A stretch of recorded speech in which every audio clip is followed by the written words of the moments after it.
عايزة بقى تعرفي صينية البسبوسة الحلوة دي اتعملت ازاي، وسهلة وبسيطة جدا بمقاديرها، وطرية جدا وتطلع معاكي تحفة.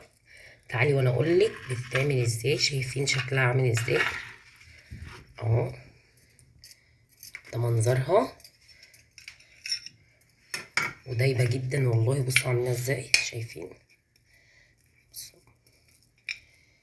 ما تنسوناش بقى تدعمونا في اللايكات والاشتراك في القناة، سبسكرايب. هو ده شكلها، ايه رأيكم؟ ده بقى شكلها، ايه رأيكم؟ تابعوا بقى الفيديو بتاعي للآخر عشان تعرفوا ان هي سهلة وبسيطة جدا، وهتشرفك قدام اي حد. ولو عندك بقى حتة قشطة تحطيها عليها تفرق معاكي جدا، انما هي مش محتاجة اي كلام. لايكات بقى واشتراك في القناة لو عجبتكم. السلام عليكم ورحمة الله وبركاته. تعالوا بقى نعمل أسرع وأحلى بسبوسة في ثواني. مقاديرها سهلة وبسيطة جدا. أول حاجة هنجيب اللي هو السكر جلوكوز ده جميل قوي، بيبقى حلو قوي في الحلويات وبيوفر عليكي كتير جدا. هنحط منه معلقتين. نجيب صينية كده معانا، بسم الله الرحمن الرحيم. هنحط أول معلقة. سهلة جدا البسبوسة دي يا جماعة، وبتطلع بجد، أنا جربتها طلعت حلوة قوي.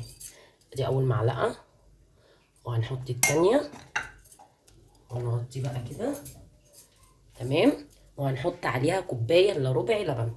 من الكوبايه دي نفس المعايير في كل حاجه، كوبايه الا ربع لبن وكوبايه الا ربع سمنه. تمام، هنحط هنا كوبايه الا ربع السمنه اهي من نفس معيار الكوبايه. تمام، وهنحط نفس معيار الكوبايه دي سكر، كوبايه الا ربع. كل المقادير سهله وبسيطه، وهنرفعهم على النار لمده دقيقتين اتنين فقط لا غير، عشان هو ده بقى اللي هنعمل بيه البسبوسه. واحنا جبنا بسبوسه سايبه. تمام، جربي ومش هتندمي. ودلوقتي انا جبت الصينيه بتاعت البسبوسه بتاعتي، دهنتها سمنه. وهنجيب هنا بقى فاضيه، نفضي ده نص كيلو دقيق بسبوسه سايب، بيتجاب من عند العطار، عامل حوالي 8 جنيه يعني، ما سعره مش فلوس. واغلى حاجه جبتها يمكن وهتنفعني بدل مره واثنين وثلاثه في كل حاجه، هو برطمان عسل الجلوكوز ده كان عامل 15 جنيه. تمام، وادي معانا هنا هو. وهنجيب بقى المقادير بتاعتنا اللي هي اللي احنا عملناها على بعض: اللبن على السكر على السمنه. وهنبتدي ان احنا نضيفهم كلهم على بعض هنا اهو، زي ما انتم شايفين كده وهي سخنه.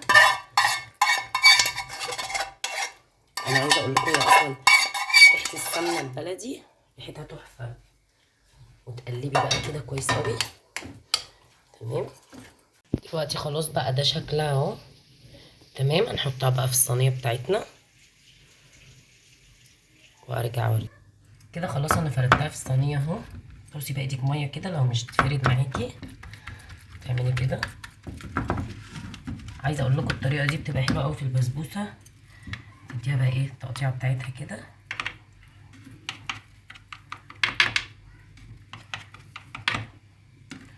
تبقى زي بتاعت المحلات. هو السكر الجلوكوز هو اللي بيفرق معاها.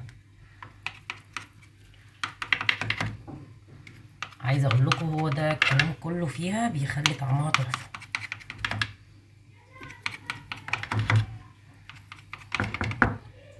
تمام، نجيب بقى السوداني بتاعنا ده.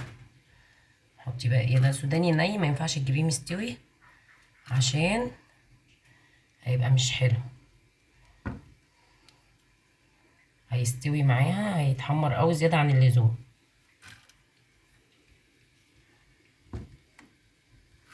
دخليها بقى الفرن. تمام، على درجة حرارة تكون عالية، بس تبقى مولعة الفرن قبلها عشان تظبط معاكي.